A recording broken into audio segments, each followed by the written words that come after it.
You don't flinch when someone raises their voice. You don't panic when tension fills a room. You brace. Your body goes quiet. Your breath becomes shallow. Your mind starts scanning, not because you're weak, but because you learned, very early, that anger changes everything. Growing up around anger doesn't always mean fists or shouting. Sometimes it's slammed doors, tight silences, a parent whose mood could turn the air sharp without warning, a household where love felt conditional on emotional weather, so you adapted. You learned how to read tone before words. You learned when to speak and when to disappear. You learned how to stay ahead of explosions. And here's the paradox. The very skill that once kept you safe is now the thing exhausting you. The emotional self-control. The instinct to manage everyone else's feelings before acknowledging your own. As a child, this vigilance was survival. As an adult, it becomes self-erasure. You may be praised now for being calm, mature, composed, reliable. But inside, there's a constant hum, a tension that never fully turns off. You don't feel peace. You feel relief when nothing is wrong, and that's not the same thing. This video is about the quiet, psychological cost of growing up around anger and how a nervous system trained for danger learns, slowly, painfully, how to return to safety. To understand this archetype, we need to talk about hypervigilance. Hypervigilance is not anxiety in the abstract. It is a conditioned survival response, a nervous system calibrated to anticipate threat before it arrives. When a child grows up around unpredictable anger, their brain learns one core rule. Safety depends on anticipation. This rewires the nervous system. The amygdala, the brain's threat detection center, becomes overactive. The prefrontal cortex learns to suppress emotional expression. The body remains subtly braced, even in neutral situations. Another key concept here is emotional parentification. When adults are emotionally volatile, children often become they learn to regulate upward calming parents, avoiding triggers, absorbing emotional fallout. This teaches the child that their emotions are dangerous. Other people's emotions are their responsibility.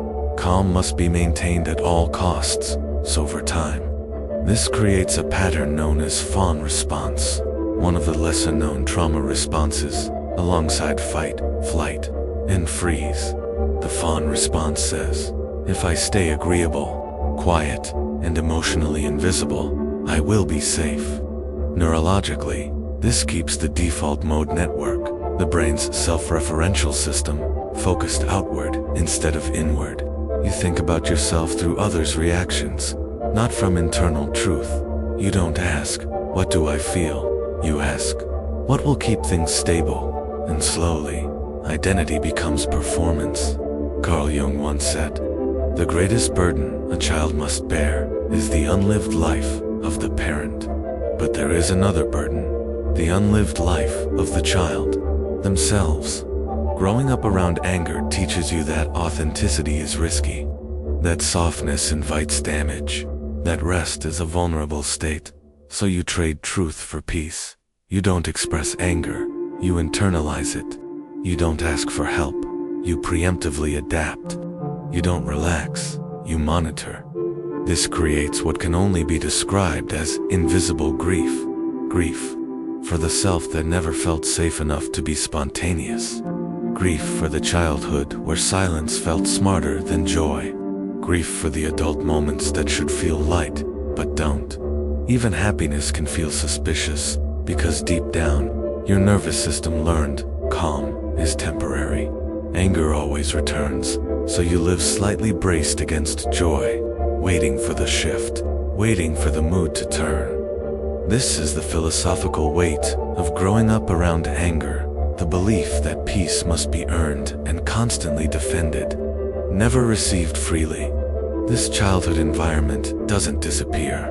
It evolves, and it shows up in adulthood in very specific ways. You might struggle with boundaries. You tolerate emotional volatility because it feels familiar. You mistake intensity for intimacy.